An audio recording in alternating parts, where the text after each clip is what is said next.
In the ranges east of Melbourne, there's a pocket of bush that looks picturesque, but otherwise unremarkable.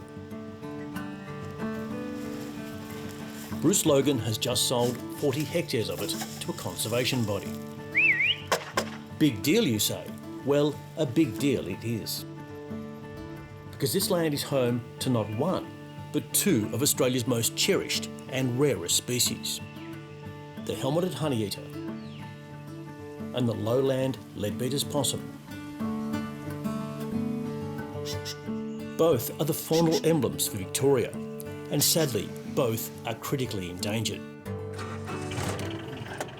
That's why today, Ben Cullen is inspecting the new fence that will keep Bruce Logan's cattle out of this precious piece of bush, now owned by the Trust for Nature. And this habitat's so important. I mean, it's so hard to find this stuff.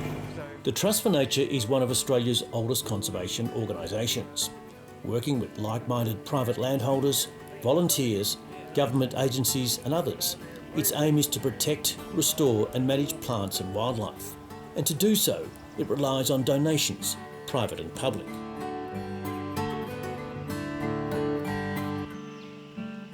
We approached the state government and they were able to provide us with the funding to be able to purchase this. So it'll become part of the reserve in the future, and it's a huge win for everyone in Victoria and Australia to know that one of our rarest birds is now protected. So how many are there again? For 77-year-old Bruce Logan, selling more of the family farm is a big decision. But with none of his family wanting to take on farming, he feels it's the right one.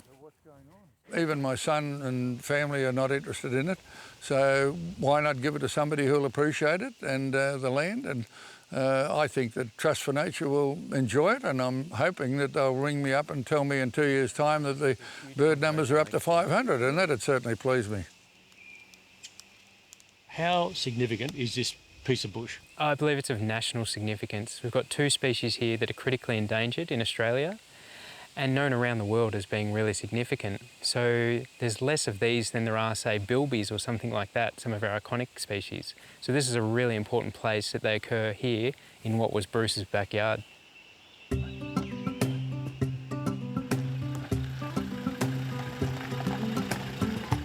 Yellingbo, an hour's drive from the centre of Melbourne, is a crucial last wild refuge for both species. It's the last naturally occurring population of the helmeted honeyeater, and Ash Wednesday bushfires unfortunately led to the demise of the cockatoo and Upper Beaconsfield populations, and so Yellingbo is the last naturally occurring population. So the Yellingbo area is the last remnant of what was the lowland leadbeater's possum. So there's less than 40 left in the wild, but they historically would have gone down to Western Port Bay through Cooee Rup. But we just have this last little bit of lowland swamp forest left for these possums.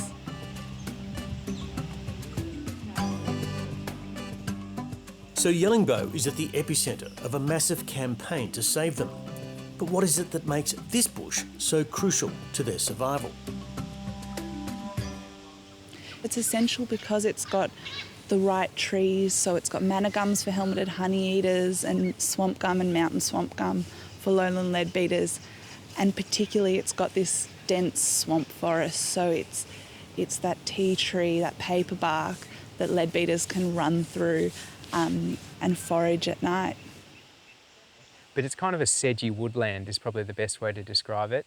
And so we've got a sparse sort of eucalypt canopy around us, but these tall sedges, and they help form like a mid-story that's really good habitat for the species. What we're doing here is by expanding their habitat, we're giving them extra area to move into. We're providing some additional food sources, we're providing additional places for them to stay, and there's hollows around me as I'm talking now, and these are all really important for the leadbeaters. The birds are just going to be able to stretch their wings and move out into this area, and so is the possum, hopefully. For the birding community in particular, I think it means a chance to know that their children might see that bird, their grandchildren might see this bird, and that its future is going to be a lot safer. There's one overwhelming reason why these two species are so critically endangered: habitat loss. They prefer to live alongside streams and creeks, and invariably that's where the best farmland is. So over the years, more than 90% of that habitat has been cleared for agricultural use.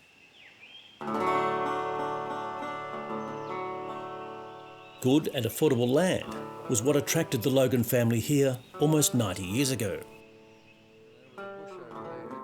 Bruce Logan spent his younger years as a stock and station agent at Melbourne's Newmarket sale yards, working for the family firm started by his grandfather, T. Shaw Logan, and carried on by his father.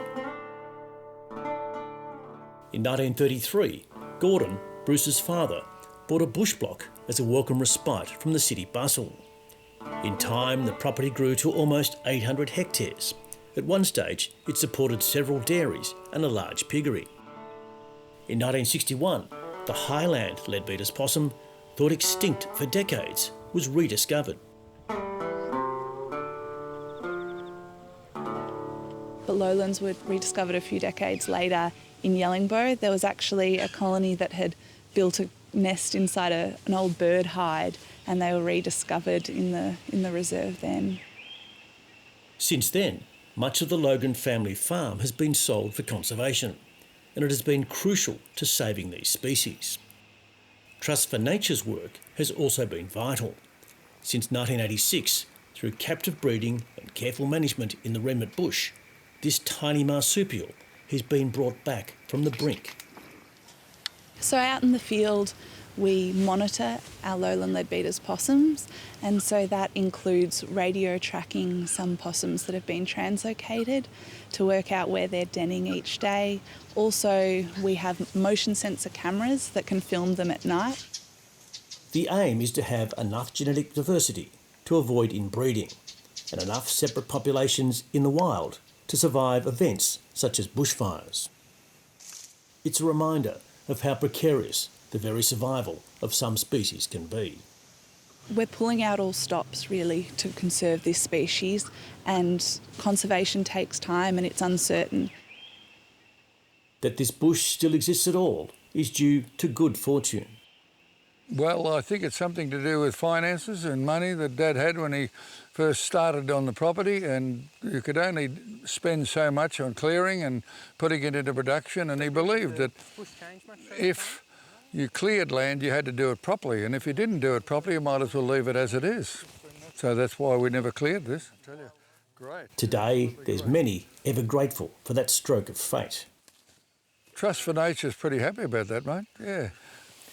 Well, Bruce, I just can't believe how diverse this bushland is. Ben Cullen first asked Bruce Logan if he'd consider selling more land for conservation almost a decade ago. But Bruce loved the bush, especially for its solitude. There's no people. Definitely. I think that if you go down the city and there's people everywhere, but I just love the bush and just walking through and relaxing and enjoying the bush for its natural state. Love it. And so it seems to these helmeted honeyeaters. We filmed on land adjoining Bruce's block. To know that so close to here we saw so many birds, that's really exciting.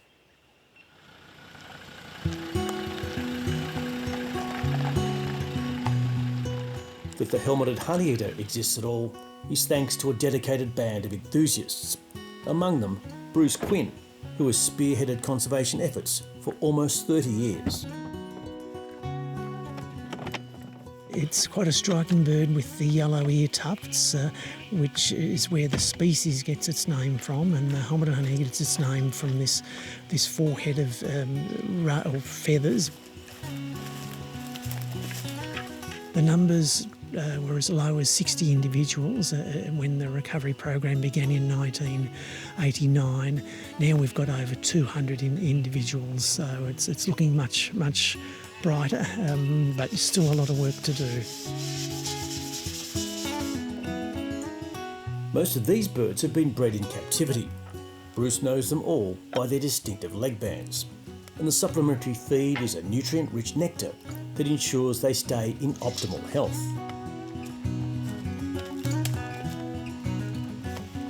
And it's helped to increase survivorship of fledglings and also just maintain the health of the population, and where the habitat's not optimal for whatever reason.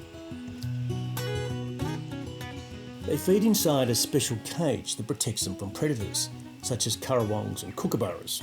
But sometimes there are others all too happy to dine. This is an agile antechinus. It's a bit of an uninvited guest, and they're not meant to take the food, but they obviously like the food as well.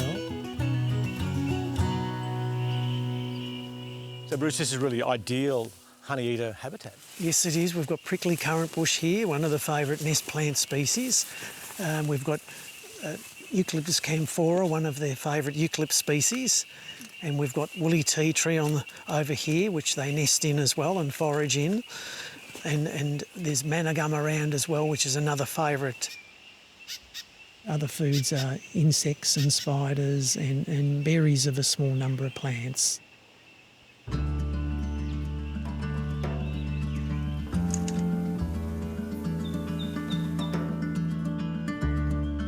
These are meticulous steps on a slow path to recovery. Bruce Logan has a newfound appreciation for both species and the efforts to save them. It was wonderful to think that it lived down the back of our place, and that a lot of people used to come and enjoy it and look at it and photograph it.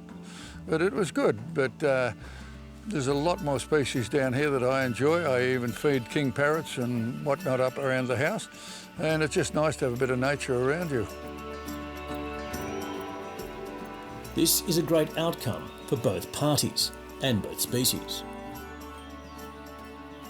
It's been absolutely huge. I mean, you've got two of the most threatened species in Australia, and we've got an outcome for them that could help pave the way for a brighter future. Bruce can continue to farm. And I've hung onto this 200 acres here, and now we've sold 100 acres to the conservation, and I want to farm the front of it with beef cattle and enjoy it. And Ben might sleep a little easier at night. It's our dream that we'd be sitting here and the helmeted honeyeater would be flying around us and the leadbeater would be sleeping happily in its hollow right now. But we might have to wait a little bit longer.